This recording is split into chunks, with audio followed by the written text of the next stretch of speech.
اعوذ باللہ من الشیطان الرجیم بسم اللہ الرحمن الرحیم الحمدللہ رب العالمین الصلاۃ والسلام علی اشرف الانبیاء والمرسلین سیدنا و نبینا ابی القاسم محمد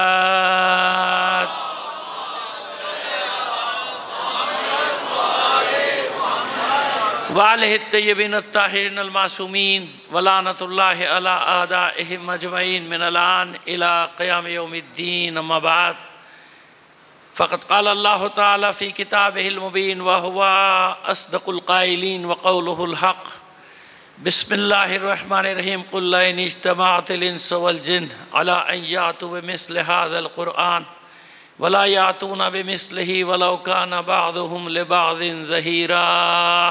صلوات بھیجیے محمد آل محمد پر۔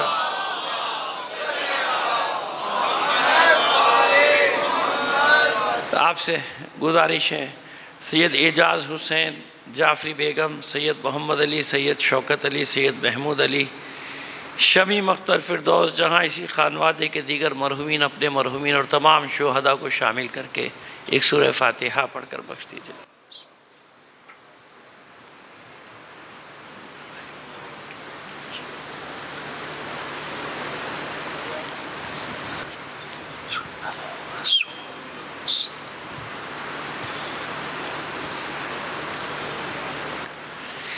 صلوات عنایت فرما دیجئے گا محمد و آل محمد۔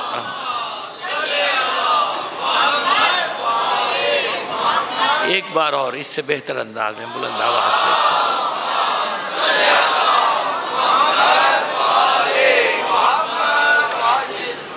اور اے حبیب ان سے کہیے کہ اگر تمام جن و انس جمع ہو جاؤ اس بات پر کہ اس قرآن کی طرح کی ایک کتاب بنا کر لے آؤ،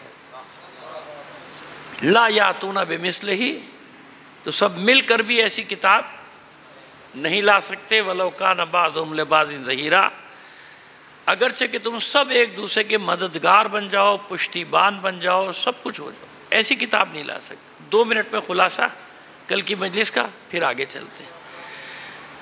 ظاہر ہے کہ ممکن نہیں تھا تو پروردگار عالم نے کم کر دیا، چیلنج کو کم کر دیا۔ سورہ ہود میں فرمایا ام یقولون افتراہ، کیا تم یہ کہتے ہو کہ معاذ اللہ رسول نے اپنی طرف سے یہ بنا لیا، جو اردو میں کہتے کہ گڑھ لیا، ترجمے میں بھی یہی لفظ لکھا ہے اس لیے وہی لفظ پڑھ رہا ہوں میں۔ ام یقولون افتراہ یعنی افترا پردازی نا، وہ کل سمجھایا تھا کہ اپنی طرف سے گڑھ لیا۔ فاتو بعشر سور مثلہ مفتریات، چلو تم ایسے 10 سورے گڑھ کے لے آؤ۔ اگر اللہ کے رسول نے اپنی طرف سے یہ سب گڑھ لیا تو ویسے 10 سورے بنا کے لیا، وہ بھی ناممکن ہو گیا۔ اور کم کر دیا سورہ بقرہ میں، اگرچہ کہ یہ جو پڑھ رہا ہوں یہ 2 مقامات پہ اور بھی آیا، لیکن ایک ہی کافی ہے آپ کے لیے۔ سورہ بقرہ 23ویں آیت میں بالکل کم کر دیا، وَإِن كُنتُمْ فِي رَيْبٍ مِّمَّا نَزَّلْنَا عَلَىٰ عَبْدِنَا فَأْتُوا بِسُورَةٍ مِّن مِّثْلِهِ وَادْعُوا شُهَدَاءَكُمْ إِن كُنتُمْ صَادِقِينَ۔ وہاں ایک لفظ رہ گیا تو پورا کر دیں، صلوات بھیجیے محمد آل محمد پر۔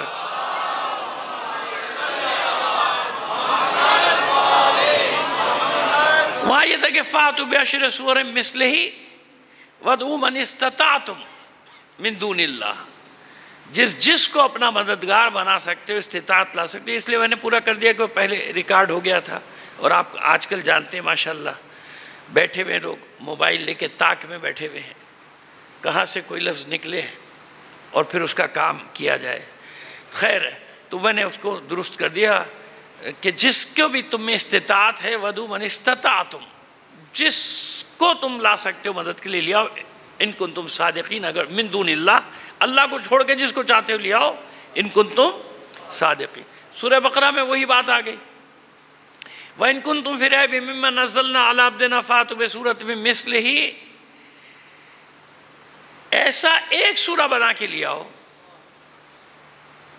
وَادْعُوا شُهَدَاءَكُمْ، اور جو بھی تمہارا ساتھی ہے، تمہارا ساتھ دینے والا ہے، تمہارا ہمراہی، ان سب کو بلا لو، من دون اللہ، اللہ کے سوا جس کو چاہتے ہو بلا لو اپنی مدد کے لیے، ایک سورہ بنا لو، ان کنتم صادقین، اگر تم سچے۔ اور سب سے چھوٹا سورہ ہم نے بتا دیا. اس پہ بات بھی کریں گے چھوٹے سورے پہ انشاءاللہ. آج نہیں تو کل نہیں تو پرسوں 5 مجلس میں زندگی رہی بات کریں گے. لیکن ابھی بتا دیا کیونکہ سورے کا تعین نہیں کیا کہ یہ سورہ بنا لو سورہ بقرہ جیسا بنا لو. نہیں حالانکہ ان صدیوں میں پتہ نہیں کتنی کوششیں ہوئی, لوگوں نے بنا کے سورہ ڈالے. لیجئے جی ہم نے بنا لیا, لیجئے جی ہم نے بنا لیا. لیکن تھوڑی دیر میں اس کی کلی کھل جاتی ہے, کیونکہ فصاحت اور بلاغت, یعنی جس معراج پہ قرآن, یوں سمجھ لیجئے پہلے بھی آپ سے عرض کیا تھا کہ کم از کم 25 اور زیادہ سے زیادہ 45 علوم تک کا تذکرہ ہے قرآن مجید کی تفسیر کرنے کے لیے. یعنی اتنے علوم پر حاوی ہو انسان جب جا کے قرآن کی تفسیر کرنے کے قابل ہوگا. لیکن ماشاءاللہ آج کل تو آپ دیکھ رہے ہیں نا, جس کی جو مرضی لفظ اٹھاتا ہے اور تشریح کرنا تفسیر کرنا شروع کر دیتا ہے. لیکن جو ہم اصل بات ہے وہ بتا رہے ہیں.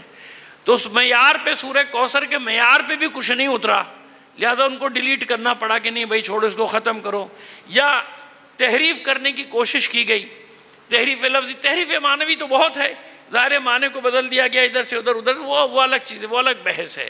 تحریف لفظی کی بھی کوشش کی گئی کہ لفظوں کو بدل دیا جائے, مگر لفظوں کو بھی بدلنے سے فوراً پکڑا گیا انسان, فوراً پکڑا گیا کہ نہیں یہ لفظ قرآن کا نہیں ہے, یہ اللہ کی وحی نہیں ہے, نکال دیا جاتا تھا اس کو. یہی فرق ہے حدیث میں, نہج البلاغہ میں اور قرآن مجید میں. یہی فرق ہے کہ قرآن مجید نہج البلاغہ میں بھی جہاں مولا کا قول آئے گا, یہ مولا اپنے اقوال کے درمیان میں قرآن مجید کی آیات لے کر آئیں گے تو فوراً معلوم ہو جاتا ہے کہ یہ آیت الہی ہے جو مولا عارفان نے استعمال کی ہے, باقی آپ کا کلام ہے. جبکہ وہ ایسا کلام ہے مولا کا کہ اس کلام تک بھی کوئی بشر پہنچ ہی نہیں سکتا. اس پہ ہم پہلے کئی بار آپ سے بات کر چکے, بس یہاں تک تھی بات. اب بات کو لے کر چلتے ہیں آگے کہ قرآن مجید جو اہل بیت کے, میں تو یہ کہتا ہوں کہ قصیدہ بیان کر رہا ہے. یہ دلیلیں بھی ہیں اس کے اوپر نا, وہ دلیلیں دیتے بھی رہیں گے وقتاً فوقتاً. کوئی صفحہ ایسا نہیں, میں احتیاط کر رہا ہوں, میں یہ نہیں کہہ رہا کہ کوئی سورہ, میں یہ بھی نہیں کہہ رہا کہ کوئی آیت, میں یہ کہہ رہا ہوں کہ کوئی صفحہ قرآن مجید کا ایسا نہیں ہے کہ جو فضائل اہل بیت سے خالی ہو. اب وہ میں نے عرض کیا نا, شواہد التنزیل اور دیگر کتابیں ہیں جن میں اہل سنت علماء نے ماشاءاللہ سب بیان کیا, ارجاء المطالب میں بیان کیا, عبید اللہ امرتسری نے بیان کیا, سب نے بیان کیا کہ بھائی ہے ایسا ہے, ہر جگہ اہل بیت ہیں, ہر جگہ اہل بیت ہیں. نام نہ لینے کی وجہ کل میں بتا چکا, یا پتہ نہیں کہیں اور بتا چکا, کہ نام لے دیے جاتے تو پھر کیا ہوتا, حدیث والا حشر ہو جاتا. حدیثوں میں کیا کچھ نہیں کیا گیا نا حدیثوں میں, یہ اب آگے پیچھے کر دیا گیا, نام بدل دیا گیا, فضیلتیں بدل دی گئیں, ادھر بدل دی گئیں, ادھر بھائی کچھ بھی کر لو, کہیں سے بھی کر لو. کچھ احادیث ایسی میں پیش کروں گا کہ جس میں کسی کی جرت نہیں ہو سکی کہ اس میں عدل بدل کر دیتا, اور وہی حدیثیں حجت بن گئی لوگوں کے لیے. حجت قائم کر دی ان حدیثوں نے کہ لوگوں نے پلٹنا شروع کر دیا. جن کے دلوں میں حق ہے, جن کے دلوں میں نہیں ہے, ان کے لیے میں آپ کے سامنے عرض کر دیتا ہوں. امام جعفر صادق علیہ السلام کی حدیث,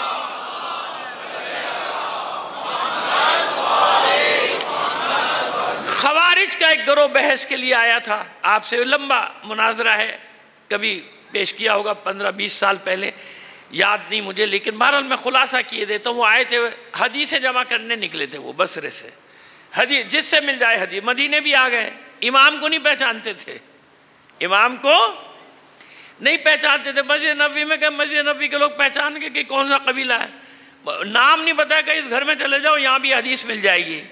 میمون ان میں عبداللہ جو امام کے خادم بھی ہیں, غلام بھی ہیں, شاگرد بھی ہیں, انہوں نے امام کی خدمت پہ آ کے وہ والا گروہ آیا ہے, وہ بصرے سے, وہ جو حدیثیں جمع کرتا پھر رہا ہے, وہ آپ سے بھی حدیث لے. کبھی میرے گھر میں کس نے بھیجا, ان کو کس نے بلایا, کبھی مسجد سے کسی نے بتا دیا, اب میں کیا کروں, بیٹھے ہوئے باہر. کہا اچھا بلاؤ. جب بلایا تو کہا حدیث لکھوائیے. اس نے کہا پہلے کچھ حدیثیں جمع کی ہیں. ہاں بہت جمع کی ہیں, پورا عالم اسلام گھوم رہے حدیثیں جمع کرتے پھر. کہا جو جمع کی ہیں کچھ سناؤ. کہا ہم تو آپ سے سننے آئے, آپ کہہ رہے تم سناؤ. بھائی کچھ سناؤ تو میں بھی تمہیں بتاؤں, کچھ تو بتاؤ. تو اب سنیے حدیثیں کیا لے کر آئے. اب آپ کو یہ میں اس لیے بتا رہا ہوں, تاریخی حوالہ دے رہا ہوں تاکہ آپ کو اندازہ ہو جائے کہ 1400 سال میں کیا کچھ ہوا ہوگا. آج ایک چھوٹی سی بات ہے, بغض علی پہچاننا نا، ابھی چھوڑ، مجھے بحث نہیں، میں زیادہ ان چکروں میں پڑھتا نہیں، لیکن میں نے دیکھا کہ کھلاڑی نے بیچارے کے منہ سے، میں کہتا ہوں غلطی سے نکل گیا یا علی مدد. آپ اس سے بغض علی کا اندازہ لگائیے، اس سے وہ نفرت، وہ حسد، وہ عداوت آپ کے سامنے آئے گی لوگوں کی. اس نے بیچارے نے دوڑنے سے پہلے کہہ دیا یا علی مدد، ہو قیامت ہو گئی پوری دنیا.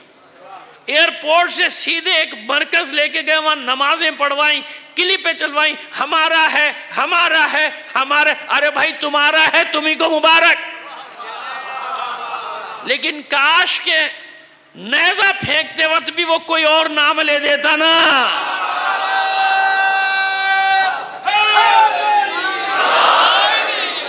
یعنی اس سے آپ بغض علی کا اندازہ لگا لیجئے.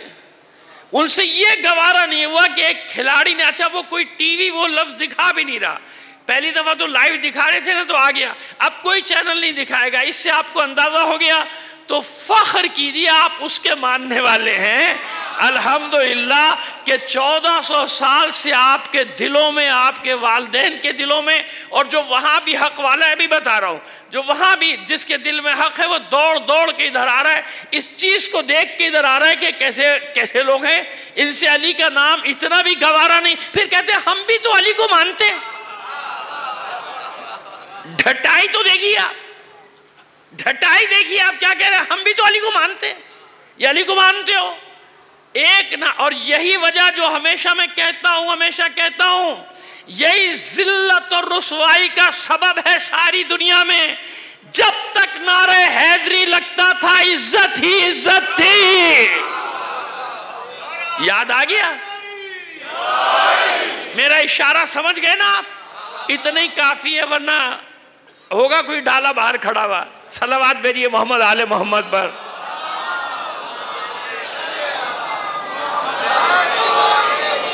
کل اس بیچارے کی حالت ایسی ہو گئی تھی جیسے وہ کسی سیاسی پارٹی کا پکڑا گیا ہے، ہر کوئی اس کے کان میں یہ ایسے پریس کانفرنس میں بیچارہ کیے جا رہا تھا، ڈر ڈر کے اس کی مصیبت ہو گئی تھی. اس نے کہا جیت کے پھنس گیا، میں تو گولڈ میڈل جیت کے پھنس گیا بھائی. ایک ادھر سے پرچی دے رہا ہے، یہ کہو، دوسرا ادھر سے پرچی کہہ رہا ہے، تیسرا کان میں سور پھونک رہا ہے، یہ پھنس گیا. وہ ہمیں اس پہ ترس آ رہا تھا، اور مجھے تو اس پہ ترس آ رہا تھا بیچارے بھائی، کہاں پھنس گیا بھائی، یہ کیا ہو گیا اس کے ساتھ، کیا مصیبت ہو گئی. اتنے پریشر پہ چلو، وہاں چلو، ادھر چلو، نماز پڑھو، اعلان کرو، تاکہ ہم دنیا کو بتائیں ہمارا ہے، علی والا نہیں ہے. دیکھا آپ نے، دیکھا. اب آئیے آپ کو بتائیں کیا فرماتے ہیں امام. ابھی آیا گرو، کام کی چیز ہے آپ کے لیے. گرو آیا، امام نے کبھی سناؤ کہا جعفر ابن محمد نے فرمایا. اب میں وہ نقل کر رہا ہوں جو وہ کہہ رہا ہے، ٹھیک ہے نا. انہی نے کہا. اب ہوگا کیا، لوگ نکالیں گے وہ جو میں کہہ رہا ہوں. کہیں دیکھو مولوی کیا کہہ رہا ہے، امام جعفر صادق نے کیا فرمایا.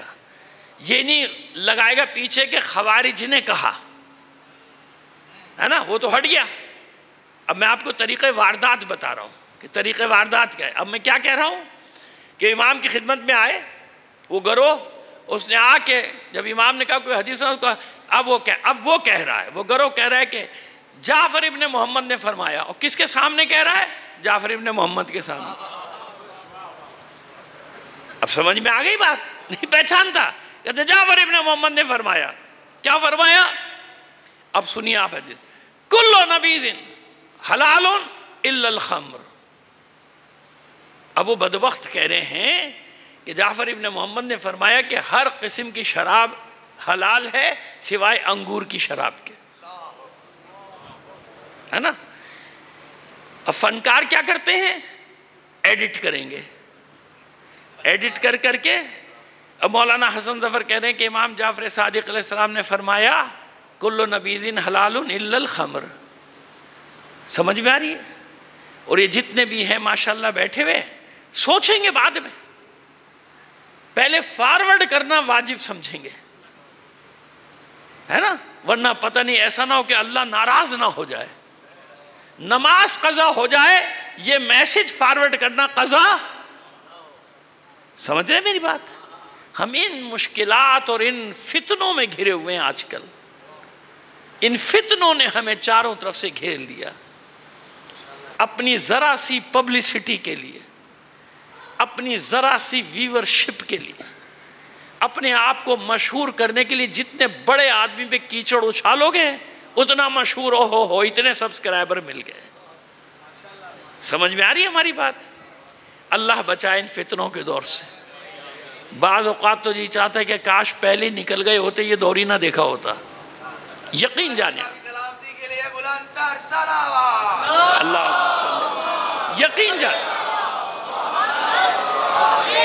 یقین جانے جو انسان جس کا تھوڑا سا بھی ضمیر زندہ ہو اور وہ سینسیٹیو ہو، حساس ہو، وہ کیسے برداشت کرے یہ سب؟ اپنے لیے نہیں کہہ رہا میں، جس کے لیے بھی ایسا کیا جا رہا ہو۔ کوئی عزت دار چھوڑا تم نے؟ کوئی عالم، کوئی مرجع، کوئی شخص، کوئی ادیب کسی کو چھوڑا عزت دار؟ اس سوشل میڈیا نے، یہ سوشل میڈیا ٹرینڈ چل رہا ہے، سوشل میڈیا نے کیا کیا تمہارے ساتھ معلوم ہے تم کو؟ تمہارا اعتبار ختم کر دیا، تمہارا اعتماد ختم کر دیا۔ اب تمہیں کسی پر اعتبار نہیں رہا کہ پتہ نہیں یہ کیا ہے، یہ کیا، اس کے بارے میں یہ آ رہا ہے، اس کے بارے میں یہ آ رہا ہے، اس کے بارے میں یہ، سمجھ میں آ رہی ہے؟ جھوٹے لوگ، کذاب بیٹھے ہوئے ہیں اور ان کو پیچھے سے فیڈ بیک ہو رہا ہے کہ یہ کرو یہ کرو یہ کرو، اور وہ کر رہے ہیں۔ میرا کام ہے بتانا، جب تک طاقت ہے بولنے کی، جب تک سمجھا رہا ہوں، تاکہ حجت تمام رہے، کیونکہ جیسے وہ ریکارڈ ہو رہا ہے ایسے یہ بھی ریکارڈ ہو رہا ہے۔ کوئی یہ تو نہ کہہ سکے نہیں کسی نے ہمیں متوجہ نہیں کیا، ہمیں بتایا نہیں تھا۔ سمجھ میں آ رہی ہے بھائی؟ بہرحال اللہ بچا کے رکھے۔ کیا کہا میں نے؟ میں نقل قول کر رہا ہوں۔ کیا کر رہا ہوں میں؟ نقل قول۔ اب یہ اس میں سے جناب پوری مجلس سنیں گے، کہیں گے او ہو پکڑا گیا، یہ نکالو، یہ نکالو بس۔ حسن ظفر نے کہا، دیکھیے حسن ظفر کیا کہہ رہا ہے، میرے منہ پہ لگا ہوگا کراس۔ حسن ظفر بدبخت نے کیا کہا دیکھو، کہہ رہا ہے کہ امام نے کہا ہے کہ ہر قسم کی شراب حلال ہے سوائے انگور کی شراب۔ قیامت کے دن ایسے لوگوں کی معافی نہیں ہے، کیونکہ اس کا اثر پڑتا ہے قوم پر اور ملت پر اور مذہب پر۔ جتنا بھی انتشار پھیلے گا ان چیزوں کا، اس کا اثر کس پہ پڑے گا؟ آپ پر پڑے گا نا، قوم پر پڑے گا نا۔ نقصان مذہب کا ہوگا، نقصان دین کا ہوگا۔ عجیب ہو گیا زمانہ، کیسا زمانہ آ گیا؟ کذاب بیٹھے، جھوٹے، جن کو کبھی آپ کسی قومی مسئلے میں لڑتے ہوئے نہ دیکھا ہوگا نہ دیکھو گے، لیکن ان کے ہاتھ میں یہ آ گیا ہے، آلہ آ گیا۔ سمجھ آ گئی بات؟ اتنا میں نے بیک گراؤنڈ کیوں بنایا؟ ایک بات سمجھانے کے لیے کہ بھائی میں نہیں کہہ رہا، نہ امام نے کہا، یہ کس نے کہا؟ خوارج کے گروہ نے۔ خوارج کا گروہ کہہ رہا ہے، بار بار تکرار کرے، وہ کہہ رہا ہے کہ امام نہیں کہا، جعفر ابن محمد نے فرمایا کل نبیذ حلال الا الخمر، سوائے انگور کی شراب کے سب حلال۔ یہ ہے کتاب میرے پاس ہے، جس کو دیکھنا ہو بتا دے، میں دکھا دوں گا اس کو، کوئی مسئلہ نہیں۔ اور یہاں کتاب خانہ ہے ماشاءاللہ اتنا بڑا، یہاں ساری چیزیں آپ کو مل جائیں گی، میں کوئی ادھر ادھر کی بات تھوڑی کر رہا ہوں۔ اچھا بھائی یہ ہو گیا، امام نے حیرت سے میمون کو دیکھا، میمون حیرت سے امام کو دیکھ رہا ہے، یہ کیا پاگل آ گئے، کون کس قسم کے؟ حدیث لکھی ہوئی، کس نے کہا؟ سفیان ثوری نے فرمایا۔ اس نے کہا، کس نے کہا؟ تو سفیان ثوری۔ اچھا اور کوئی حدیث؟ اب حدیث لے کر آتا ہے، کہتا ہے کہ تہمت لگا رہا ہے، کس کے اوپر لگا رہا ہے؟ امام حسن علیہ السلام پہ، اور اسی طرح کی ایک امام علی علیہ السلام پہ تہمت لگا رہا ہے۔ کیا لگا رہا ہے؟ کہہ رہا ہے کہ جس نے چمڑے پر مسح نہیں کیا وہ بدعت گزار ہے۔ وہ کیا ہے؟ بدعتی ہے۔ ہمارے یہاں تو مجبوری ہے نا، بیمار ہو موزہ پہنے ہوئے یا برف میں بیچارہ جا رہا ہے نہیں اتار سکتا، اس کے علاوہ تو نہیں، مسح تو پیر پہ ہوگا نا، مسح تو پیر پہ نہیں۔ جس نے نہیں کیا چمڑے پہ مسح وہ بدعت گزار۔ اور جس نے معاذ اللہ جو کی وہ نہیں پی، اب میں تو نام بھی نہیں لے سکتا، وہ بھی بدعتی۔ جس نے غیر مسلموں کے ہاتھ کا کھانا نہیں کھایا، بدعتی۔ امام حیرت سے دیکھ رہے۔ خلاصہ کرتا ہوں کیونکہ مجلس کا وقت محدود ہے، یہ کوئی 7-8 حدیثیں ہیں لکھی ہوئی میرے پاس، کبھی آپ چاہیں گے تو میں سب لکھ کے لے آؤں گا، بھائی زبانی یاد کرنا مشکل ہو جاتا ہے آج کل، لکھ کے لے آؤں گا، آپ کو سب سنا دوں گا حوالوں کے ساتھ، ٹھیک ہے نا؟ اب کہتے ہیں کہ یہ امام نے فرمایا، پھر امام جعفر صادق، امام محمد باقر کے ان پر تہمت لگا رہا ہے، سب لگا رہا ہے۔ آخر میں امام نے ایک حدیث اور بڑی خطرناک کہا کہ صفین کے موقع پر علی رو رہے تھے، لاشوں کو دیکھ کے علی رو رہے تھے۔ یہ بھی وہ کہہ رہے ہیں بھائی میں نہیں کہہ رہا یار، اللہ کو مان لینا، ادھر ادھر نہ کاٹ دینا میرے جملے۔ اب وہ کہہ رہے ہیں کہ یہ صفین کے موقع پہ تو حسن نے کہا بابا میں نے آپ سے منع، امام حسن کے اوپر کہہ رہا ہے، امام حسن نے کہا بابا میں نے آپ سے منع کیا تھا کہ یہاں نہ آئے۔ یہ وہ کہہ رہے ہیں بدبخت، یہ کام نہ کریں۔ تو روتے روتے حضرت علی کہہ رہے کہ کاش میں نے یہ ایسا نہ کیا ہوتا اور میں یہاں نہ آیا ہوتا۔ یہ سنا رہے ہیں وہ بدبخت، اور یہ آج تک یہ چیزیں ان کیا کہیں نہ کہیں ہیں، اور یہ انہی کا حوالہ دے کے اپنے لوگوں کو گاؤں دیہاتوں میں بہکایا کرتے ہیں۔ اب سمجھ میں آ رہی ہے ہماری بات کہ ہوا کیا ہوا یہ۔ اب اس کے بعد خوارج کے کشتوں پہ بیٹھ کے علی رو رہے تھے۔ میں نہیں کہہ رہا بھائی، بار بار کہہ رہا ہوں میں نہیں کہہ رہا، یہ خوارج کے قول بتا رہا ہوں کہ خوارج یہ کہتے تھے کہ وہ کشتوں میں رو رہے تھے اور کہہ رہے تھے کہ یا اللہ دعا کہ یا اللہ ان کو اور مجھے دونوں کو جنت میں ساتھ رکھنا۔ اب آپ اندازہ لگائیے کہ امام کا حال کیا ہوگا۔ آپ کا یہ حال ہے، امام پر امام کے بابا اجداد پہ تہمت لگا رہا ہے ان کے سامنے بیٹھ کے، کیا حال ہوگا امام کا؟ امام کہتے میمون عبداللہ کہتے کہ میں نے کبھی امام کی ایسی کیفیت نہیں دیکھی، ایسا متغیر ہو رہا تھا امام کا چہرہ، ظاہر ہے کہ کسی پہ تہمت لگاتے جاؤ گے اس کا کیا حال ہوگا بھائی، تہمت لگا رہے اس کے پر۔ اب وہ معصوم فرماتے ہیں کہ اچھا یہ بتاؤ یہ سب تم نے کہاں سے سنا؟ کہا وہ سفیان ثوری فلاں فلاں فلاں، اور ہمارے بصرے میں عام ہے۔ کہا اچھا اگر کوئی اس کی تردید کر دے تو کہا ہم کبھی بھی نہیں مانیں گے، یہ بالکل صحیح حدیث ہے۔ کہا اچھا یہ جو تم جس جعفر ابن محمد کا نام لے رہے ہو اگر وہ تمہارے سامنے آ کر کہے کہ یہ میں نے نہیں کہا تو مانو گے؟ کہا بالکل بھی نہیں مانیں گے۔ اب آپ نے دیکھا کہ علی کی دشمنی میں کہاں تک جاتا ہے آدمی، عقل خبت۔ وہ کرے اگر یہ جعفر ابن محمد خدا کے کہہ دیں کہ میں نے نہیں کہا مانو گے؟ کہا بالکل بھی نہیں مانیں گا۔ کیوں نہیں مانو گے؟ کہا بھائی یہ جن لوگوں نے کہا ہے وہ بڑے ثقہ ہیں، اگر وہ حکم دیں تو ہم اپنے جانوروں کو آزاد کر دیں، ہم اپنے غلاموں کو آزاد کر دیں۔ امام نے کہا اچھا پھر حدیث لکھو۔ اب جو میں بتانے جا رہا تھا لکھو، کہ اپنا نام تو بتائے کہ نام کو چھوڑو تم حدیث لکھو، نام چھوڑو تم حدیث لکھو۔ اب حدیث لکھواتے ہیں، مولا ان کو حدیث لکھواتے ہیں۔ اجساد کو یعنی جسموں کو، جسد، جسد سے جسد کی جمع ہے اجساد، اجساد کو خلق کرنے سے 2000 سال پہلے اللہ نے ارواح کو خلق کیا۔ چھٹے امام کی حدیث اب سنیے اور شکر ادا کیجئے جتنا ادا کر سکتے ہیں اللہ کا جا کے۔ فرماتے ہیں کہ اجساد کو یعنی ان مادی جسموں کو خلق کرنے سے 2000 سال پہلے اللہ نے ارواح کو خلق کیا اور ان کو ہواؤں فضاؤں میں آزاد چھوڑ دیا۔ اس عالم میں کچھ روحیں کچھ روحوں کی دوست ہو گئیں، کچھ روحیں کچھ روحوں کی دوست ہو گئیں اور کچھ دشمنی اختیار کر کے دور چلی گئیں۔ بس آج بھی ایسا ہی ہوگا کہ جو روحیں وہاں دوست تھیں وہ یہاں بھی دوست رہیں گی، انہیں کوئی الگ نہیں کر سکے گا، اور جو وہاں دشمن تھی وہ یہاں بھی دشمن ہوں گی۔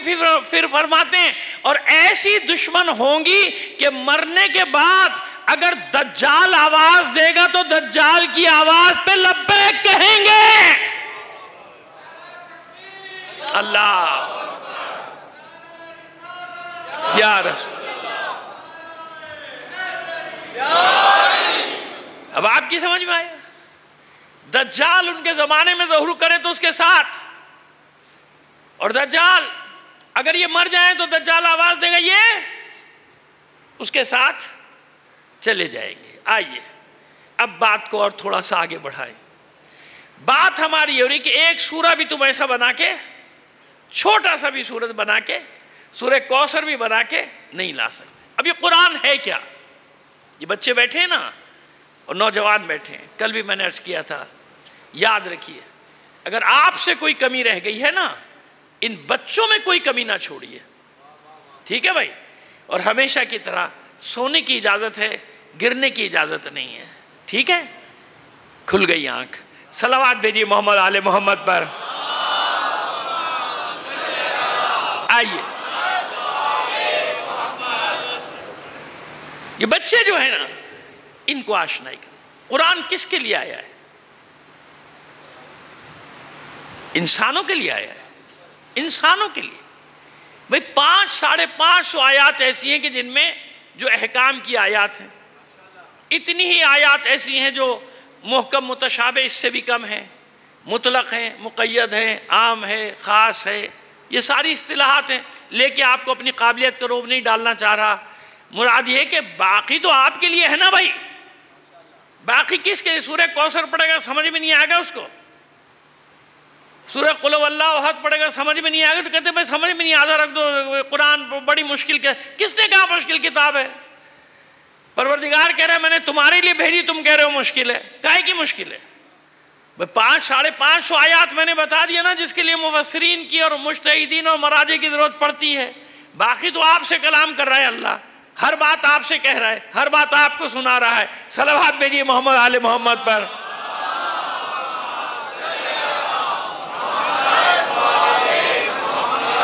ہم نے اس قرآن کو نازل کیا ہے، کس لیے نازل کیا ہے؟ اس میں ما ہوا وہوا شفاء و رحمت للمومنین، فیہ شفاء و رحمت للمومنین، اس میں مومنین کے لیے شفا بھی ہے اور رحمت ہی رحمت ہے۔ قرآن آپ کے لیے نازل کیا ہے، میرے لیے نازل کیا ہے۔ قرآن کا موضوع ہی انسان ہے۔ قرآن کا موضوع کیا ہے؟ یاد رکھیے گا، قرآن کا موضوع ہی انسان ہے، کیونکہ انسانوں کے لیے آیا بھائی، انسانوں کے لیے لہذا موضوع بھی انسان ہے۔ اب آئیے مولا عارفان علی ابن ابی طالب علیہ السلام کیا فرماتے ہیں۔ اب روزانہ کوشش کریں گے نہج البلاغہ سے کوئی نہ کوئی کوٹنگ آپ کے سامنے جو ہے نا وہ پیش کرتے چلے جائیں۔ ایک پیراگراف 174ویں خطبے کا ایک حصہ آپ کے سامنے پیش کریں۔ وَعْلَمُوا أَنَّ هَذَا الْقُرْآنَ هُوَ النَّاصِحُ الَّذِي لَا يَغُشُّ وَالْهَادِيُ الَّذِي لَا يُضِلُّ وَالْمُحَدِّثُ الَّذِي لَا يَكْذِبُ مَا جَالَسَ هَذَا الْقُرْآنَ أَحَدٌ إِلَّا قَامَ عَنْهُ بِزِيَادَةٍ أَوْ نُقْصَانٍ زِيَادَةً فِي هُدًى أَوْ نُقْصَانًا فِي أَمَنٍ۔ جان لو وَعْلَمُوا أَنَّ هَذَا الْقُرْآنَ، جان لو بے شک یہ قرآن وہ نصیحت کرنے والا ہے جو فریب نہیں دیتا۔ هُوَ النَّاصِحُ الَّذِي لَا يَغُشُّ، کیونکہ میں نے دیکھا نا اکثر جگہوں پہ کہ مجھے بڑا دکھ بھی ہوا، افسوس بھی کہ جب قرآن کی بات کریں قرآن سے بات نہ کریں۔ بھائی کیوں نہیں بات کریں قرآن سے؟ اپنوں کی بات کر رہے ہیں، دوسروں کی نہیں۔ سمجھ میں آ گئی بات؟ کہتے کیا نہیں یہ سب کے سمجھنے کا نہیں، کس نے کہا نہیں سمجھنے کا ہے؟ ابھی تو میں نے آپ کو تفصیل بتائی کہ ظاہر بھی ہے اور قرآن کا ایک ظاہر ہے اور ایک باطن ہے۔ ظاہر بھی حجت ہے، باطن بھی حجت ہے۔ چلو تم اگر باطن تک نہیں پہنچ سکتے، ظاہر تو ہے نا، ظاہر ہے کہ نہیں ہے؟ آیہ تطہیر میں ظاہر ہے کہ نہیں ہے؟ آیہ انما میں ظاہر ہے کہ نہیں ہے؟ آیہ ولایت میں ظاہر ہے کہ نہیں ہے؟ آیہ بلغ میں ظاہر ہے کہ نہیں؟ آیہ مباہلہ میں ظاہر ہے کہ نہیں؟ ہے نا؟ وہ باطن در باطن کو چھوڑو، وہ جتنا تم آگے جاؤ گے، جتنا غوطہ زن ہوگے، اتنے ہی زیادہ موتی، گھونگے، سیب سب نکالتے چلے جاؤ گے، لولو مرجان نکالتے چلے جاؤ گے، لیکن ظاہر بھی تو حجت ہے نا۔ اب فرما رہے ہیں مولا هُوَ النَّاصِحُ الَّذِي لَا يَغُشُّ، یہ وہ نصیحت کرنے والا ہے جو کبھی بھی فریب نہیں دے گا۔ وَالْهَادِيُ الَّذِي لَا يُضِلُّ، یہ وہ ہدایت کرنے والا ہے جو کبھی گمراہ نہیں کرے گا، کبھی گمراہ نہیں کرے گا، یعنی ہمیشہ آپ کو سیدھے راستے کی طرف ڈالے گا، جن کے دل میں کجی ہے ان کا ذکر الگ آ جائے گا، بعد میں آ جائے گا کہ ان کے دل میں کجی کیوں ہے، کون سا راستہ چھوڑا ہے جو کجی ہے۔ ورنہ قرآن کیا ہے، وَالْهَادِيُ الَّذِي لَا يُضِلُّ وَالْمُحَدِّثُ الَّذِي لَا يَكْذِبُ، یہ وہ بیان کرنے والا ہے، یہ وہ گفتگو کرنے والا ہے جس میں جھوٹ کا گمان نہیں ہے، جس میں جھوٹ کا گمان نہیں۔ وَمَا جَعَلَ هَٰذَا الْقُرْآنَ أَحَدٌ إِلَّا قَامَ عَنْهُ بِزِيَادَةٍ وَنُقْصَانٍ، اور کوئی ایسا نہیں جو قرآن کی ہم نشینی اختیار کرے، یعنی قرآن کا دوست بن جائے، قرآن کے ساتھ بیٹھے۔ وَمَا جَعَلَ هَٰذَا الْقُرْآنَ أَحَدٌ إِلَّا قَامَ عَنْهُ بِزِيَادَةٍ وَنُقْصَانٍ، جب قرآن کی ہم نشینی اختیار کرے گا تو جب اٹھے گا تو کچھ اضافے کے ساتھ اٹھے گا، کچھ نقصان کے ساتھ، کچھ اضافے کے ساتھ، إِلَّا قَامَ عَنْهُ بِزِيَادَةٍ أَوْ نُقْصَانٍ، کچھ اضافہ لے کے اٹھے گا اور کچھ کمی۔ چلیے نقصان کو لفظ کو بدل دیجئے، حالانکہ یہاں نقصان ہے نا، بِزِيَادَةٍ أَوْ نُقْصَانٍ کی بات، چلیے میں نے لفظ بدل دیا، کمی، یا زیادتی کے ساتھ اٹھے گا یا کمی کے ساتھ۔ یہاں تک اگر قول پڑھا جائے گا انسان کو بات سمجھ میں نہیں آئے گی، یہ کیا بات ہوئی بھائی کہ کچھ لے کے اٹھے گا اور کچھ چھوڑ کے اٹھے گا، نہیں۔ آگے تشریح کی مولانا، زیادتاً فی ہدن نقصاناً فی امن، جب اٹھے گا ہدایت میں اضافے کے ساتھ، گمراہی میں کمی کے ساتھ اٹھے گا۔ صلوات عنایت فرمائیے مولانا۔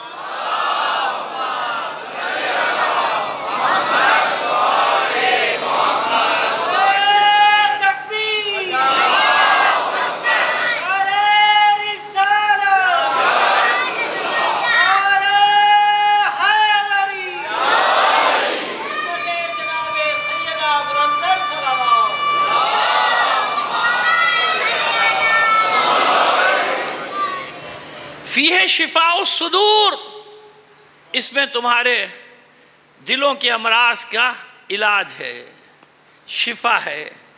اب اسے دل کا مرض وہ نہ سمجھے گا کہ آپ کو خدا نہ کرے میری طرح ہارٹ کا پرابلم ہو جائے تو جانا ڈاکٹر کے پاس ہے۔ کس کے پاس جانا ہے؟ ڈاکٹر۔ یہاں مراد ہے کہ وہ جو امراض ہوتے ہیں نا، روحانی امراض، یہ شفاء الصدور، اس میں تمہارے وہ جو سینوں میں کجی ہے، ٹیڑھا پن ہے، اس کا علاج اس قرآن میں، یعنی قرآن اس کا علاج دے گا۔ اور کہیں سے علاج؟ کوئی مرض ایسا نہیں جس کا علاج نہ ہو۔ وَلِكُلِّ دَاءٍ دَوَاءٌ، ہر ایک مرض کے لیے علاج ہے، ٹھیک ہے نا؟ روایات میں ایسے ہی آیا اور واقعی ایسی، اور یہ روایات کی بات کر رہا ہوں، آیت کی نہیں۔ آیت تو کچھ اور ہے، وَإِذَا مَرِضْتُ فَهُوَ يَشْفِينِ، جب میں مریض ہوتا ہوں تو میرا اللہ مجھے شفا دیتا ہے نا۔ روایات میں تفصیلات ہیں اس کی کہ کوئی مرض ایسا نہیں کہ مرض بعد میں آتا ہے، اللہ علاج پہلے کر دیتا ہے نا۔ ہر مرض کا وَلِكُلِّ دَاءٍ دَوَاءٌ، ہر مرض کے لیے دوا ہے۔ کوئی مرض ایسا نہیں کہ اللہ پہلے اس کی شفا ایجاد نہ کرتے۔ لیکن ایک مرض ایسا ہے، اب میں قرآن سے بتائیں گے آپ کو، بے فکر رہیے۔ ایک مرض ایسا ہے جس کا علاج نہیں ہے، ایک مرض ایسا ہے جس کا علاج قرآن میں، بلکہ اگر وہ مرض کسی کو ہو جائے تو اللہ کہتا ہے میں یہ مرض اور بڑھا دوں گا۔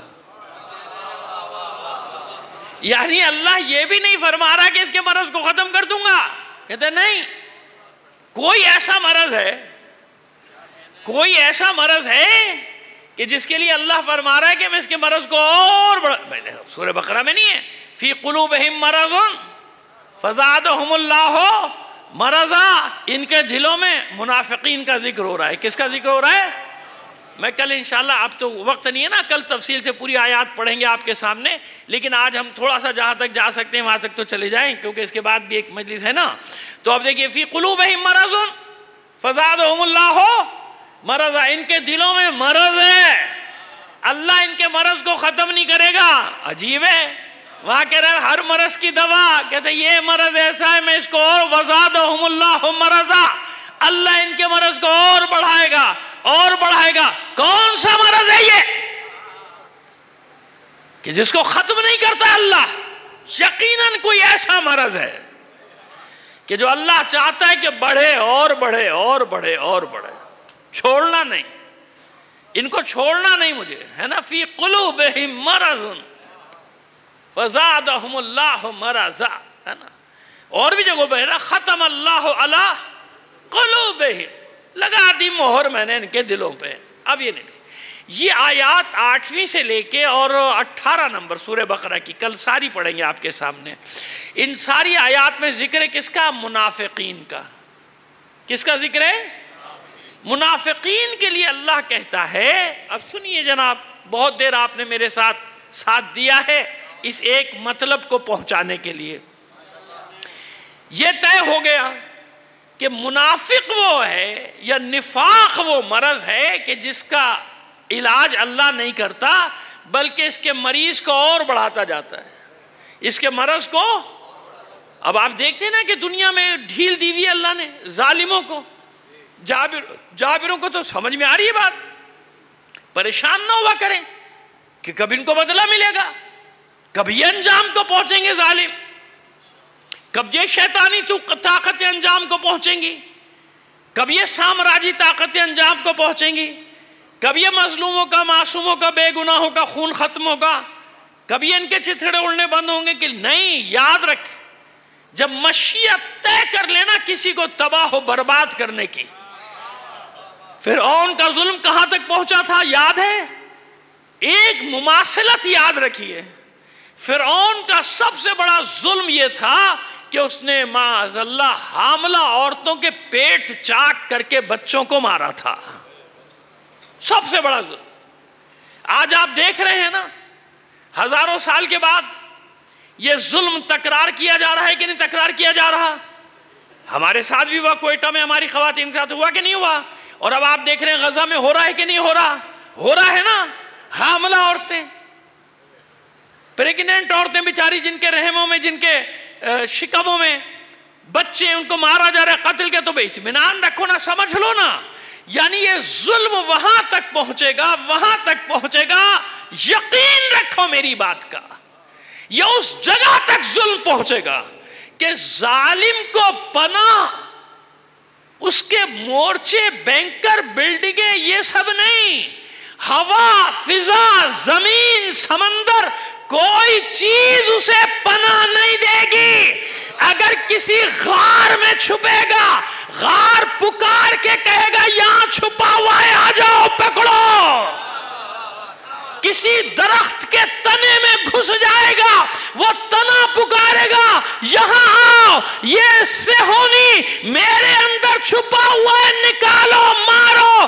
جنگلوں میں، جھاڑیوں میں چھپے گا، جھاڑیاں آواز دیں گی ادھر آؤ، یہ میرے اندر چھپا ہے۔ آپ ابھی تک شک میں ہیں، آپ کا شک دور کرتا ہوں، اطمینان سے بتاؤ جو آ رہا ہے کیا وہ صرف انسانوں کا امام ہے یا کائنات کا امام ہے؟ یا امام المنتظر، یا امام المنتظر، محمد ابن السلام،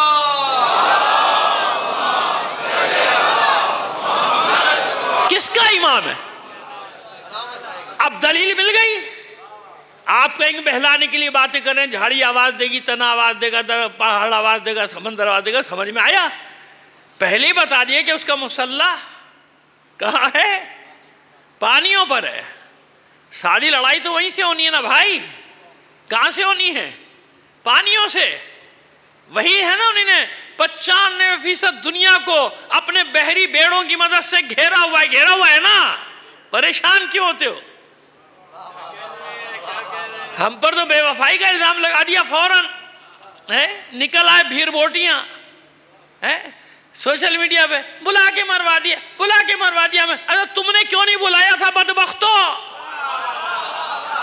تم بلا لیتے نا، تم تو بڑے وفادار ہو، تم پاکستان بلا لیتے، سعودی عرب بلا لیتے، وہ تمہارا صلاح الدین جس کو تم نے بنایا ہوئے اردکان وہ بلا لیتا، مصر بلا لیتا جو بارڈر نہیں کھول رہا، اس کے بارڈر نہیں کھولنے کی وجہ سے ہزاروں فلسطینی قتل ہو رہے ہیں، شہید ہو رہے ہیں، اردن نے بلا لیا ہوتا، اور کتنے اسلامی بڑے بڑے ممالک کے نام لو بلا لیا ہوتا نا. ہم تو بے وفا ہیں نا، تم تو وفادار ہو. تم ایسے ہی وفادار ہو کہ حسین پوری عالم اسلام میں خط بھیجتا رہا، تم میں سے ایک بھی نہیں آیا. بے وفا ہمیں کہتے ہو؟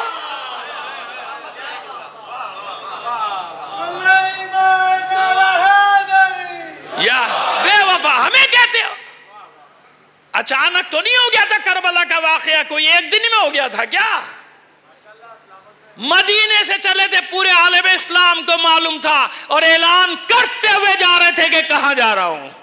4 مہینے مکے میں رہے تھے، خط بھیجے تھے پورے عالم اسلام کو، طواف کر رہے تھے حاجی، نہیں گئے حسین کے ساتھ. حج نہیں خراب ہو جائے کہیں، عبادت نہیں خراب ہو جائے. سنیے ایک اور اشارہ اور مجلس ختم. یہی کہتے ہیں نا لوگ، نہیں عبادت میں دوسری چیز کو شامل نہیں، عبادت میں دوسری چیز کو شامل نہیں. تو کیا تھا وہ حج جو حسین نے چھوڑا؟ یہی کہہ رہے تھے وہ ہزاروں لاکھوں لوگ کہ ہم اپنی عبادت میں کوئی چیز برداشت نہیں کریں گے. حسین چلا گیا، حج چلا گیا، قبلہ چلا گیا، کعبہ چلا گیا، نماز چلی گئی، سب حسین کے ساتھ گئی. تم ادھر ہی ٹامک ٹوئیاں مارتے رہے. یعنی عبادت میں کوئی اور چیز نہیں، عبادت میں کوئی اور چیز نہیں، عبادت میں کوئی... کیسے خیالات ڈالنا چاہتے ہو اس قوم کے دماغوں میں؟ ایک جوشیلی قوم، ایک حسین کے نام پر حرارت پیدا جس کے دل میں ہوتا ہے، وہ قوم جو حسین کے نام پہ ساری دنیا سے ٹکرانے والی قوم، اس کو گمراہ کرنے والے پیدا ہو گئے آج. تو بھی جواب دو نا مجھے. وہ بھی تو عبادت کر رہے تھے، حج کر رہے تھے نا، انہوں نے بھی حج نہیں چھوڑا. نہیں حج جیسی عبادت جیسے چھوڑ دیں، پھر پتہ نہیں اگلے سال زندہ ہیں کہ نہیں ہیں، عبادت نہ رہ جائے. یہی جواب تھا ان حاجیوں کا. اور حسین اپنے خانوادے کے ساتھ چند ساتھیوں کے ساتھ چلا گیا. یہی کہتے رہ گئے لوگ، عبادت بچاؤ عبادت بچاؤ. انہیں پتہ ہی نہیں تھا جو وجہ قبول عبادت ہے وہ تو گیا، جس کی وجہ سے عبادتیں قبول ہوں گی وہ تو گیا. لوگ حج سے واپسی میں گھروں کی تیاریاں کر خوش ہو کے جا رہے تھے، مبارک بادیں لے رہے تھے. ظاہر ایک مہینہ تو لگتا ہوگا نا بھائی. 10 12 ذی الحج کو حج ختم ہوا. چلو کچھ حالتوں میں 13 ذی الحج، بعض مسائل ہیں جن میں 13 ذی الحج کو ختم ہوا. 13 ذی الحج میں 10 محرم میں کتنا فاصلہ ہے؟ 27 دن. ابھی تو لوگ اپنے گھروں کو بھی نہیں پہنچے ہوں گے. ابھی تو حاجی حج سے فارغ ہو کے تھکان اتار کے شاپنگ کر رہے ہوں گے، بازاروں میں گھوم رہے ہوں گے. اور گھر پہنچ کے مبارکبادیں، پورا شہر جمع کے مبارکباد دے گا. کسی کو یہ احساس نہیں کہ جس نے تمہیں حج بتایا، جس نے تمہیں عبادت بتائی، اس رسول کے نواسے کا لاشا بے گور و کفن پڑا ہے، بے گور و کفن پڑا. کوفے میں بھی تو حاجی واپس آئے ہوں گے، انہیں نہیں معلوم کہ کیا ہو گیا حسین کے ساتھ. شام میں بھی تو حاجی واپس آئے ہوں گے، حج کر کے مبارکبادیں وصول کر رہے ہوں گے. سمجھ میں آ رہی ہے میری بات؟ مبارکبادیں وصول کر رہے ہوں گے نا حج کے لیے. حج اسی شام کے بازار میں آل رسول کو لایا جا رہا ہے. تم مبارکبادیں لے رہے ہو، تم مٹھائیاں بانٹ رہے ہو اور مٹھائیاں کھا رہے ہو، تم تحفے لے رہے ہو اور تحفے دے رہے ہو. تمہیں یہی نہیں معلوم کہ ہوا کیا. آج بھی ایسا نہ ہو کہ کچھ لوگوں کو پتہ ہی نہیں چلے کہ ہوا کیا. امتحان بتا کے نہیں آتا، امتحان ایسے ہی آتا ہے جیسے آ رہا ہے، کہ کون مظلوم کی صف میں کھڑا ہے، کون ظالم کی صف میں کھڑا ہے؟ کل یاد دلا دیجئے گا، میں نے منافقین کے ذکر پہ ختم کر رہا ہوں بیان کو، یہیں سے کل شروع کروں گا، بھول جائے کوئی بھی بچہ مجھے یاد دلا دے، ورنہ پھر تقریر شروع کرتا ہوں کہیں سے کہیں نکل جاتی۔ کیا تھا یہ شام؟ آپ نے سنا ہے نا کیا فرماتا تھا میرا مولا؟ الشام، کیوں؟ کیا تھا شام؟ اس کی 2-3 وجوہات بیان کی جاتی ہیں۔ پہلی وجہ، جب کسی نے سوال کیا تھا کہ مولا سب سے زیادہ مصیبتیں کہاں پڑیں، تو مولا نے 3 بار فرمایا تھا الشام الشام الشام، ایسے ہی ہے نا؟ تو اس نے کہا تھا مولا وہاں کیا ہوا؟ کربلا میں تو اتنے 72 شہید ہو گئے، آپ کے بابا، بھائی، بھانجے، بھتیجے سے،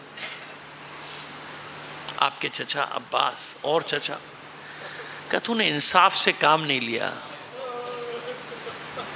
غیرت مند اور بہادر کے لیے قتل ہو جانا آر کا باعث تھوڑی ہے، اس کے لیے تو آر کا باعث یہ ہے کہ اس کے سامنے اس کی ماں، بہنوں، پھوپھیوں، بیٹیوں کو بازاروں میں سر برہنہ لایا جائے۔ بس چند جملے، ایک یہ سنا ہے نا آپ نے، لیکن وہ شام کیا ہے جہاں زین العابدین کی ماں، بہنوں، پھوپھیوں کو لایا گیا تھا؟ آئیے میں اس شام کا ایک منظر آپ کو بتاتا ہوں۔ جب میں پہلی بار جب گیا تھا شام، تو پرانا شہر کئی بار آپ کو بتا چکا ہوں کہ وہ کر دیا گیا، محفوظ کر دیا گیا نا، پرانا دمشق، بعد میں باہر جو ہے نیا دمشق ہے، پرانا دمشق وراثت انسانی ورثہ قرار دے کے اس کے گرد باؤنڈری کھینچ کے، وہ وہی دمشق ہے، یاد رکھیے گا، وہی دمشق، اس کے بازار بھی وہی، رینوویشن ہوتی رہتی ہے، ظاہر نئی چیز اس میں گر گیا، کچھ بنا دیا، یہ کر دیا، لیکن نقشہ وہی کا وہی ہے۔ بازار شام کا نقشہ، یعنی کسی میں جرت نہیں کہ اگر کہیں 4 فٹ چوڑا ہے بازار کے، اس کو جناب وہ توڑ تاڑ کے 10 فٹ کا کر دے، نہیں، کہیں 20 فٹ کا ہے تو کوئی یہ نہیں کر سکتا کہ اس کو 10 فٹ کا کر دے۔ ایسے ہی ہے نا، جب آپ باب الساعات سے اندر داخل ہوتے ہیں تو کہیں بازار چوڑا ہے، جو گئے ہیں وہ جانتے ہیں، کہیں چوڑا ہے کہیں پتلا ہے نا، کہیں 20 فٹ ہو جاتا ہے، کہیں 10 فٹ، کہیں 6 فٹ، اور ایک جگہ ایسی آتی ہے جہاں بمشکل 4 فٹ بازار کی چوڑائی اتنی ہے۔ چلو بھائی آدھا فٹ کم زیادہ ہوگی، آج کل اس پہ بھی بڑا جھگڑا ہے۔ ایک جگہ میں نے ایک جگہ کی ناپ ذرا سی کم بتا دی تھی، تو اس نے مجھ پہ لعنت بھیجنا لازم سمجھا، میں نے اس کو معاف کر دیا، اللہ بھی اس کو معاف کر دے۔ اس لیے بتا رہا ہوں کہ دیکھیے کیا کچھ ہوتا ہے، تو اس لیے میں نے کہا بھائی معاف کر دینا، 4 فٹ کہہ رہا ہوں، ممکن ہے 4.5 فٹ ہو، 5 فٹ ہو، 3.5 فٹ ہو، بہرحال چھوٹا بازار ہے وہاں سے۔ میں نے عرض کیا نا کہ ایسے شیطان اور ابلیس صفت بیٹھے ہوئے ہیں، ہے نا، کانے اور آنکھیں لگا کے، جن کی ڈیوٹیاں صرف یہی لگائی گئی ہیں، صرف یہی لگائی۔ کیوں؟ صرف ہدف، ٹاسک ایک ہے کہ ان کو اس مرکز سے جوڑ دیا جائے، جو مرکز اس مرکز سے توڑ دیا جائے، جو مرکز سامراج سے ٹکرا رہا ہے۔ سمجھ میں آئی میری بات؟ جملہ یاد رکھیے گا، کبھی سمجھ میں آ جائے گا۔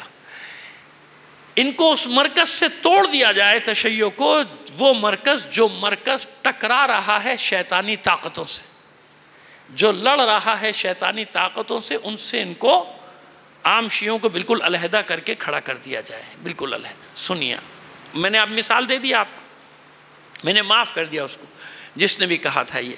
تو بہرحال 3.5-4 فٹ کا، میں جب پہلی بار گیا باب الساعات سے، ظاہر مجھے رہنما کی ضرورت تھی، مجھے تو نہیں معلوم تھا، پہلی بار پہنچا تھا، تو بیچارہ مجھے گھما رہا تھا، کبھی ادھر دائیں لے جاتا، کبھی بائیں لے جاتا، گلیوں میں لے جاتا، میں پریشان، بھائی بازار سیدھا سیدھا جا رہا ہے، کتنا لمبا ہوگا؟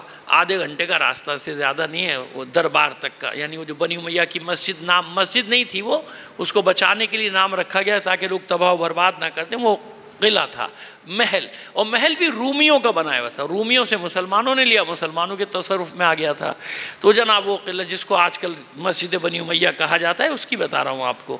تو یہ باب الساعات سے جب میں داخل ہوا تو کبھی دائیں لے گیا، کبھی بائیں لے گیا، دائیں طرف ایک گلی میں لے گیا، ایک قلعہ کی دیوار کے پاس کھڑا کیا، چرچ کی دیوار تھی، اور وہاں تختی لگی ہوئی تھی کہ اہل بیت تھک کر یہاں بیٹھ گئے تھے دیوار۔ خیر وہاں سے آگے بڑھا اور آگے گیا، بائیں طرف ایک گلی میں لے گیا، محلے میں یہودیوں کا، وہاں تو آپ جانتے ہیں تینوں آبادی ہیں شام میں، یہودیوں کا معبد، وہاں پہ جناب دیوار پہ لکھا ہوا کہ یہاں بھی بیٹھا تھا قافلہ اہل بیت کا، روکا گیا تھا یا بیٹھا تھا، جو بھی تھا۔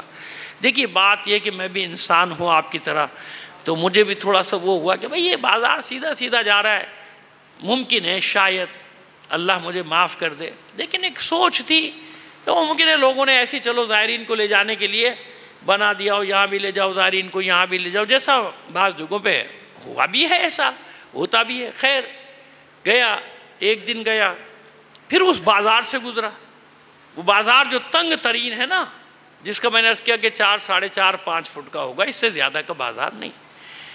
تو دوسرے دن پھر گیا، میری ایک بات سمجھ میں نہیں آ رہی تھی، کبھی جو چوڑے چوڑے بازار ہیں اس وقت تو چلو اب تو کورڈ ہیں، اس وقت کورڈ نہیں ہوں گے، تو یہاں سے قافلہ گزر رہا ہے اونٹوں کا، یہ اتنی تنگ جگہ سے ناقے کیسے گزرے؟ اب سنیے گا وہ شام، جس شام کو یاد کر کے زین العابدین خون کے آنسو روتا تھا، میں وہ بتانے جا رہا ہوں آپ کو۔ یہاں سے کیسے گزرے ہوں گے؟ سمجھ میں نہیں آتی تھی بات۔ خیر گیا رقیہ میں، یعنی وہ جناب سکینہ سلام اللہ علیہ کے روضے مجلس پڑھنے، مجلس پڑھتے پڑھتے پڑھتے اچانک جیسے ہوتا ہے نا کہ میں ہی تو پڑھتا ہوں، میری سمجھ میں نہیں آ رہی بات، میں ہی تو پڑھتا ہوں، پھر سمجھ میں آئے کہ مسئلہ کیا تھا۔ جب یہ قافلہ دمشق پہنچا تھا، حکم آیا تھا یزید کا کہ ابھی سجاوٹ مکمل نہیں ہوئی، باب الساعت کے باہر ٹھہرا دو، نہ فرش نہ شامیانہ، آل رسول ایسے بیٹھے ہوئے تھے زمین پہ، کتنے پہر بیٹھے رہے، کتنے دن مجھے نہیں معلوم۔ جب سجاوٹ مکمل ہوئی پھر حکم ہوا کہ اب قیدیوں کو لایا جائے، اور جب قیدیوں کا یہ کارواں دمشق میں شامل ہوا تو دوسرا حکم یہ دیا گیا تھا کہ ہر محلے سے ان کو گھماؤ۔ اب معلوم ہوا آپ کو 9 گھنٹے یا 3 دن یا 4 دن کیوں لگے تھے دربار تک پہنچنے میں۔ یہ بدبخت ایک ایک گلی میں ان قیدیوں کو لے کر جاتے تھے تاکہ ہر محلے میں ان کا تماشا بنے، اور پھر جب اس جگہ پہنچے آپ نے ایک روایت سنی ہوگی یقیناً ہر ایک سے، مجھ سے بھی، کہ جب یزید کے دربار میں اسیر پہنچے تھے ایک رسی میں 12 گلے بندھے ہوئے تھے۔ میں حیران تھا، ناقوں پر آنے والا قافلہ ان کے گلوں میں رسی کہاں بندھی؟ تو سنو، جب اس تنگ ترین بازار میں یہ قافلہ پہنچا، ناقے بڑھ نہیں سکتے تھے، ناقے چل نہیں سکتے تھے، دونوں طرف ہجوم تھا، اژدہام تھا مردوں عورتوں کا، شامی عورتوں کا ہجوم تھا، اژدہام تھا۔ ان ملعونوں نے کیا کیا؟ ناقوں سے بیویوں بچوں کو نیچے اتارا اور ایک قطار میں ایک رسی میں باندھا تھا، ایک رسی میں ان قیدیوں کو باندھا تھا، کیونکہ 2 مل کر بھی نہیں چل سکتے تھے، ایک رسی میں 12 گلے بندھے ہوئے تھے۔ بیویوں کا عالم یہ تھا کہ سر نیوڑائے ہوئے، بالوں سے چہروں کا پردہ کیا ہوا۔ اب اندازہ لگاؤ سید سجاد کے صبر کا، شجاعت کا، ہمت کا، کائنات کا امام ہے۔ میرے مولا حسین کی بارگاہ میں دست بستہ عرض کرتا ہوں، اے مولا، جب آپ ذوالجناح سے تشریف لائے تھے آپ سے گوارا نہ ہوا تھا کہ میری زندگی میں کوئی میرے خیمے میں داخل ہو جائے۔ یہ امتحان آپ کے بیٹے سید سجاد کا تھا کہ ہاتھوں میں مہار ہے، زنجیروں میں جکڑا ہوا، گلے میں طوق خاردار، سر جھکائے دربار کی طرف جا رہا ہے۔ پس عزادارو، اس منظر کے لیے جو جملہ کہا تھا سید سجاد نے موجود ہے مقاتل میں، ہمیں شام کے بازاروں میں اس طرح لایا گیا تھا جیسے زنجبار کے غلاموں اور کنیزوں کو بیچنے کے لیے لایا جائے۔ الا لعنت اللہ علی القوم الظالمین۔ وَسَيَعْلَمُ الَّذِينَ ظَلَمُوا أَيَّ مُنْقَلِبٍ يَنْقَلِبُونَ۔ پروردگار تمام حاجتوں کو پورا فرما دے۔ تمام مومنین کی بس آپ سے درخواست ہے، میں پرچہ تو مجھ سے گم ہو گیا، جہاں بھی جن مومنین کے اصال ثواب کی مجلس تھی ان کو شامل کر کے، اپنے مرحومین اور تمام شہداء کو شامل کر کے ایک بار سورہ فاتحہ، 3 بار سورہ اخلاص کی تلاوت فرمائیں۔